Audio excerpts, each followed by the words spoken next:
ഇപ്പൊ വഴിയോരങ്ങളിലൊക്കെ പ്രധാനമായിട്ടും കാണപ്പെടുന്ന ഒരു കച്ചവടമാണ് നൊങ്ക് കച്ചവടം കേട്ടോ. പ്രധാനമായിട്ടും തമിഴ്നാട്ടിൽ നിന്നുള്ള ആളുകളാണ് ഇത് കേരളത്തിൽ കൊണ്ടുവന്നിട്ട് കച്ചവടം ചെയ്യുന്നത്.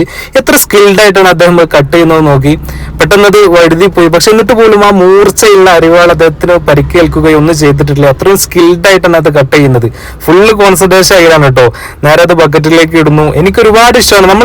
നമ്മൾ കടകളിൽ നിന്നൊക്കെ ഈ കൂൾ ഡ്രിങ്ക്സ് ഒക്കെ വാങ്ങിയിട്ട് വെറുതെ രോഗം വരുത്തുന്നതിനേക്കാളും നല്ലത് ഇത്തരത്തിലുള്ള നാച്ചുറൽ പ്രോഡക്ട്സ് നമ്മൾ കഴിച്ചാൽ നമ്മുടെ ബോഡിക്കും അത് ഹെൽപ്ഫുൾ ആണ് കേട്ടോ. ഒരുപാട് ആളുകൾ കഴിച്ചതിന്റെ വേസ്റ്റ് ഒക്കെയാണ് അവിടെ കാണുന്നത്. ഞാൻ ഒരുപാട് നോക്കി നിന്നു അദ്ദേഹത്തിന്റെ ആ ഒരു കട്ടിങ് കേട്ടോ. പിന്നെ ഇവിടെ നമുക്ക് കാണാൻ പറ്റും പന കൊണ്ടുള്ള കൽക്കണ്ടാണ് ഇപ്പൊ നിങ്ങൾ കാണുന്നത്. നാച്ചുറൽ പ്രൊഡക്റ്റ് ആണ്. പിന്നെ തൊട്ടപ്പുറത്ത് തന്നെ പന കൊണ്ടുണ്ടാക്കിയ ശർക്കര ഉണ്ട് എന്ന് അദ്ദേഹം പറഞ്ഞു. നല്ല അടിപൊളി പ്രൊഡക്റ്റ് ആണെന്ന് പറഞ്ഞു. പക്ഷെ ഞാനതൊന്നും വാങ്ങിയിട്ടില്ല. പൊതുവെ വഴിയോരങ്ങളിൽ ഈ നൊങ്ക് കണ്ടാൽ വാങ്ങാറുണ്ട്. ഇവിടെ വില വരുന്നത് 8 എണ്ണത്തിന് 100 രൂപയാണ്. കുറച്ച് മുന്നേ ഒക്കെ 10 എണ്ണത്തിന് 100 രൂപ ഉണ്ടായിരുന്നു. ഇനി സീസൺ ആവുന്നതേ ഉള്ളൂ എന്നാണ് അദ്ദേഹം പറഞ്ഞിട്ടുള്ളത്. അപ്പൊ വില ഒന്നുകൂടി കുറയുമെന്ന് പറഞ്ഞു.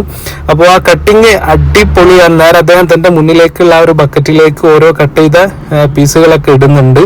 ഒരുപാട് ആളുകൾ വെയിറ്റിംഗിലാണ് കേട്ടോ. ഞാൻ തന്നെ ഒരു 10 മിനിറ്റോളം വെയിറ്റ് ചെയ്തിട്ടാണ് എനിക്ക് കിട്ടിയിട്ടുള്ളത്. ഇത് നമുക്ക് വേണ്ടി കട്ട് ചെയ്യാൻ അദ്ദേഹം ആ ഒരു കട്ടിങ് ഒന്നും പറയാനില്ല. അത്രയ്ക്കും പെർഫെക്റ്റ് ആയിട്ടാണ് അദ്ദേഹം അത് കട്ട് ചെയ്യുന്നത്.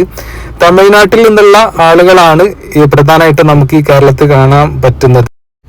അപ്പൊ ഒത്തിരി കാത്തിരിപ്പിനൊടുവിൽ നമ്മുടെ നൊങ്ക് റെഡി ആയിട്ടുണ്ട്. തമിഴ്നാട്ടിൽ നിന്നുള്ള വണ്ടിയാണ് കേട്ടോ. ഈ ഒരു വണ്ടിയിൽ തന്നെ ഒരുപാട് ലോഡ് ഇപ്പൊ നിലവിൽ തന്നെ ഉണ്ട്. ഒരുപാട് അദ്ദേഹം വിറ്റ് കഴിഞ്ഞിട്ടുണ്ട്. അപ്പൊ നമ്മുടെ നൊങ്ക് ഇങ്ങനെ റെഡി ആയിക്കൊണ്ടിരിക്കുകയാണ്. 15 എണ്ണാണ് ഞാൻ ഓർഡർ ചെയ്തിട്ടുള്ളത്. 200 രൂപ. അദ്ദേഹം 16 റൗണ്ട് ആക്കിയിട്ട് 8 എണ്ണത്തിന് 100 ആയതുകൊണ്ട് 16 റൗണ്ട് ആക്കിയിട്ട് അദ്ദേഹം അത് തന്നു. അപ്പോൾ ഇത്തരത്തിലുള്ള ആളുകളെ നമ്മൾ സഹായിക്കുകയും ചെയ്യുകയാണ്. ഈ ഒരു വഴിയോര കച്ചവടങ്ങളിൽ നിന്നൊക്കെ സാധനങ്ങൾ വാങ്ങുമ്പോൾ ഒരു കവറിലാക്കിയിട്ട് നമുക്ക് തരുന്നുണ്ട്. പനനൊങ്ക് ഇഷ്ടമുള്ളവർ കമന്റ് ചെയ്യട്ടോ. പിന്നെ അതുപോലെ തന്നെ നിങ്ങളുടെ നാട്ടിൽ എത്രയാണ് ഇതിന് വില, അതുപോലെ തന്നെ ഇതിന്റെ ബെനിഫിറ്റ്സ് ഗുണങ്ങളൊക്കെ അറിയുന്നുണ്ടെങ്കിൽ അതും കൂടെ ഒന്ന് കമന്റ് ചെയ്യണേ. Thank you.